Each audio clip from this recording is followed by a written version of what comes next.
Goeiemôre my boetie en sissa, wees gegroet in die wonderlike naam van Jesus op hierdie geseënde maandagoggend en baie dankie dat ek die voorreg het om vir julle te kan bid vandag. Ek hoop julle het 'n wonderlike naweek gehad en dat julle goeie rus ingekry het. Kom ons bid lekker saam. Here, baie dankie dat U vir ons deur hierdie naweek gedra het. Liewe Here, baie dankie dat U ons ook beskerm het en dankie vir die rus wat ons kon hê.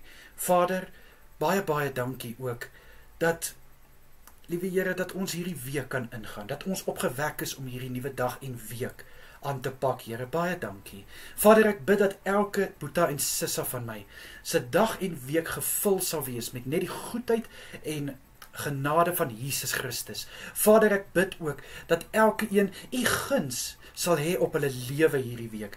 Vader, mag dit wat hulle gaan doen suksesvol en voorspoedig wees in Jesus Christus naam. Ek bid, liewe Here, om elke een te vul met krag in situasies wat voor lê hierdie week, wat hulle moet doen en wat hulle moet aanpak. Ek bid, Here, vir wysheid met besluite en keuses wat gemaak moet word in hierdie dag en week. Asseblief, Here. Vader, mag positiwiteit uit elkeen se gemoed straal. Ek bid in Jesus naam dat in ons arbeid, laat ons U kan verheerlik, Vader, in ons woorde, in ons dade, in U wonderlike kosbare naam, asseblief, Here.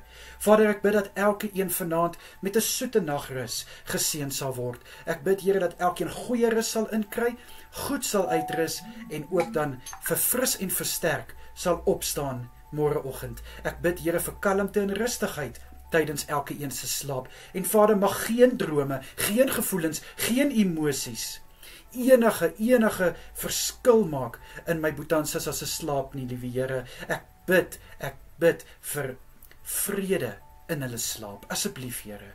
Vader, beskerm asseblief elke een deur hierdie dag. Ek bid dat U elkeen sal veilig hou deur die week en dan vra ek in Jesus naam om U hand van bewaking oor elkeen te hou vanaand.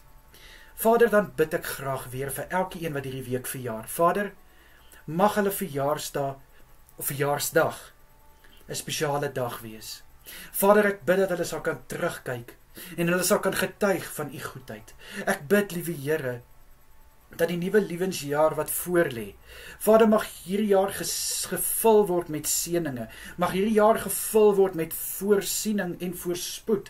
Ek bid in Jesus naam dat die goedheid en die guns van Jesus Christus oor hulle sal wees. Asseblief, Vader. En so wil ek ook dieselfde kom bid vir elke huweliksherdenking, elke huwelik, Vader, wil ek dankie sê dat hulle ook kan getuig van deur storms, deur uitdagings.